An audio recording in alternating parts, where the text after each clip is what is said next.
Okay, we're going to talk about fiscal and monetary policies in this segment. Prior to this, we had treated each of those separately. They can interact. Might not be surprising, the world is a complex place, so let's talk for a few minutes about that. So the objective here is to understand some of these interactions.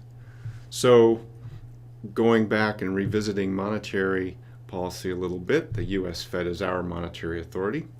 Their mandate's to control inflation and promote economic growth. If inflation's too high, they would raise interest rates to slow down the economy and kill inflation. This is exactly what Paul Volcker did, then Fed chair in the early 1980s, to kill the persistently high inflation that had characterized the United States economy through much of the 70s and a little bit in the early 80s. Which was part of what was called stagflation that had been going on in the United States economy since about 1973. Stagflation is defined as the double coincidence of both high inflation as well as slow economic growth. That was a unique period in our economic history where for many years we had that condition, that situation, the stagflation situation. Okay, so given that we've re-immersed ourselves back into the workings of monetary policy, the discussion on the prior slide and typical monetary policy discussions assume that the monetary authority has dominant control over inflation, but it's possible they might not. What if the fiscal authority had a certain influence? And we're going to talk about that.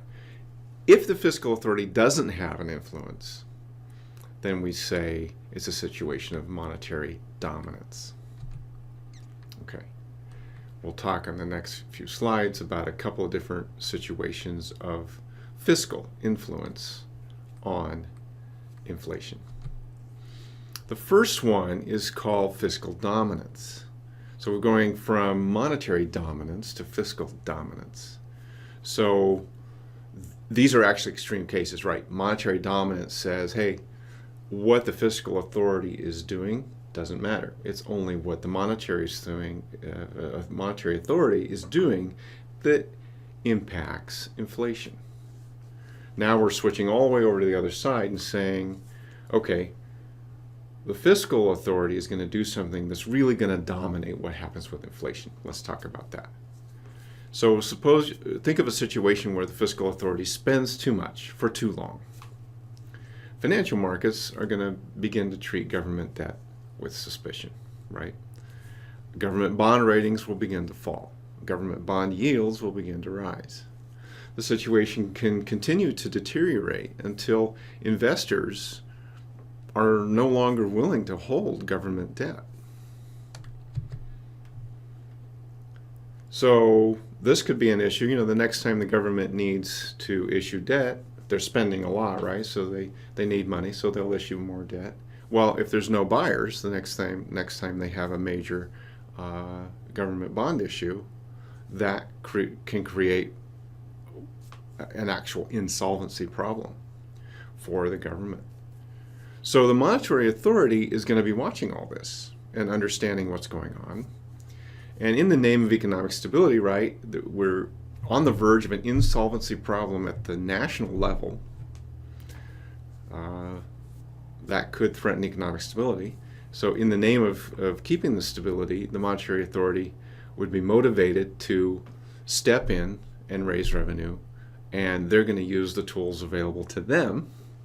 So think of them intuitively, the mechanism here is printing lots of money and creating inflation to help solve the government's insolvency problem.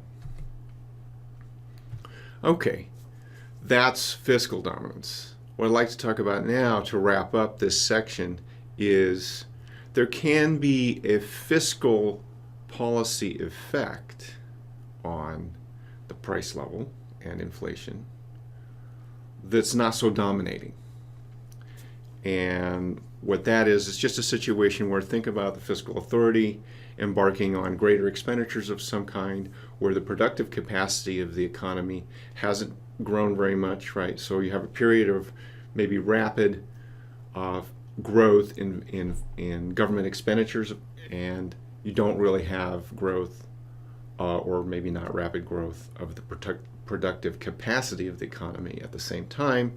So economy-wide, intuitively, right, you think, okay, we have an increase in demand for goods and services in the economy due to the government's expenditures. We don't really have an increase in the aggregate supply in the economy. That will lead to prices starting to rise, and as those prices rise, we get inflation. So this is something that can certainly happen, and it differs from fiscal dominance in that it's an effect or an additional effect possibly on the inflation level, where the monetary authority might also be exerting certain influence on the inflation level. To wrap up, oftentimes we do feel like inflation is more typically being driven by monetary policy than fiscal policy, or at least more driven by monetary policy than fiscal policy. However, there are situations where the fiscal policy can exert some kind of control. And we bring this to your attention because a lot of discussions about monetary policy and about fiscal policy sort of isolate them. But the world, as we know, is a complex place where they can, in fact, interact.